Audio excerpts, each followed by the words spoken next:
Welcome to This Explainer. Today we're unpacking a truly fascinating piece of history. We're looking at how one of America's most famous, most dynamic presidents suffered a devastating personal tragedy, one that led directly to a massive financial blunder. Now, Theodore Roosevelt is a towering figure, right? He's often remembered for his incredible energy and this vast legacy of national parks. But the road to that legacy was actually paved with profound grief and, honestly, a catastrophic loss of wealth.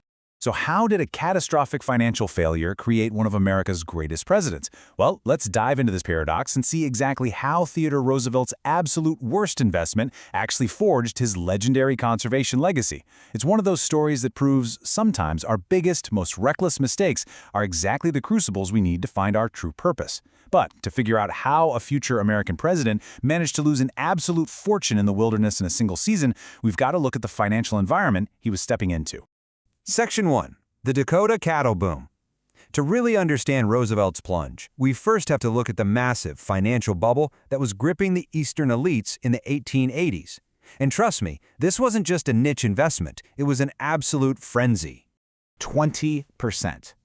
That staggering number is the promised annual return that promoters and books were touting for the Dakota cattle ranching industry. I mean, even by today's standards, a guaranteed 20% annual return is enough to short-circuit any investor's logic. But back then, this incredible promise had Harvard graduates and wealthy New Yorkers practically tripping over themselves. They were abandoning their stable, respectable careers just to rush out to the rugged Dakota territory. It's honestly kind of comical to picture these East Coast elites running off to play cowboy, but the greed was intensely real. The sheer scale of this panic buying was staggering. Historians actually note that Ivy League alumni were rushing so recklessly into this booming cattle market that their own alumni magazines could barely keep track of where they were going. Everyone was absolutely convinced they could effortlessly print money in the West just by letting cattle graze on the open, unregulated plains. It was, without a doubt, the ultimate hot ticket of the decade. Section 2. A double Valentine's tragedy. Now, while his peers were heading west out of pure, unadulterated greed, Roosevelt's journey was driven by an unimaginable personal nightmare. Back in 1883, he'd gone to the Dakotas for a successful buffalo hunt and seemed to have this perfect life back in New York with a booming political career. But that was all about to shatter. If we trace the timeline of February 1884, we see a heartbreaking turn of events. On the 12th, he was on top of the world with the birth of his first daughter, Alice. But then he gets this frantic telegram in Albany and rushes desperately back to his New York home. In a span of just 48 hours, his entire world completely collapsed. On the morning of Valentine's Day, his mother died of typhoid fever. And then, just hours later, in the exact same house, his young, beloved wife Alice died of severe kidney failure. The light has gone out of my life. Roosevelt was entirely broken. He pulled out his diary, drew a massive, heavy X across the page, and wrote that single, devastating sentence. He was in such profound shock and grief that he actually swore never to speak his wife's name in public again, and he handed his infant daughter over to his sister's care. He just needed to escape, and he desperately needed physical exhaustion to try and outrun his own thoughts. Section 3. Reckless Badlands Speculation. Desperate to outrun that grief, Roosevelt fled back to the rugged Badlands of the Dakotas and threw himself headfirst into frantic financial speculation. What had started as a casual interest in the cattle boom suddenly became a desperate, high-stakes hiding place for a completely shattered man.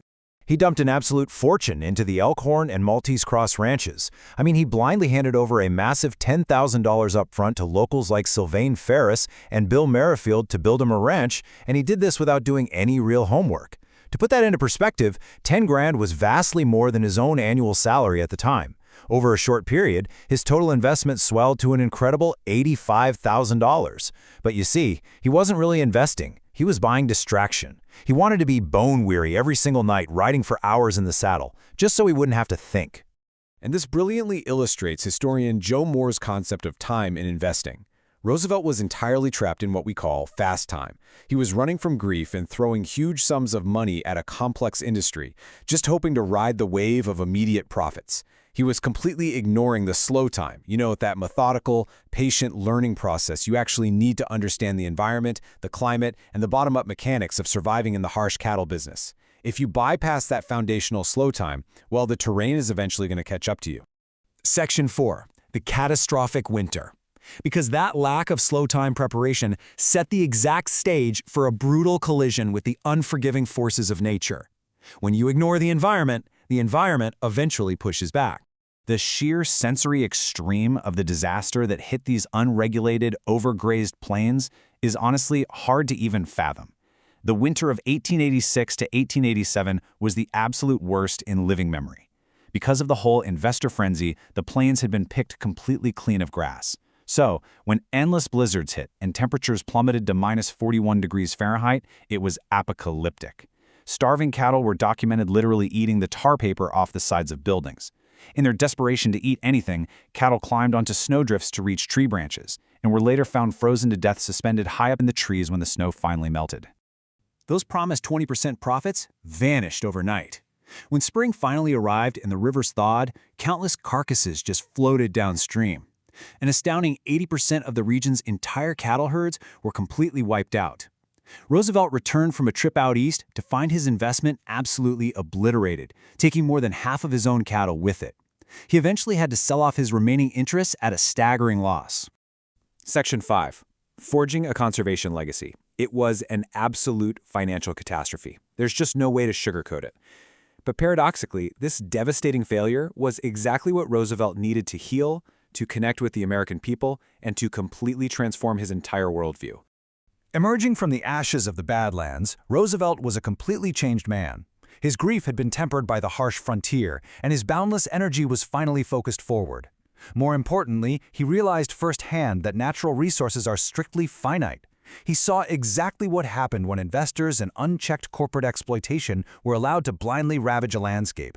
And he neutrally yet aggressively applied this philosophy to everything, from regulating massive timber companies to intelligently managing wildlife populations. He realized you just couldn't take without planning for tomorrow.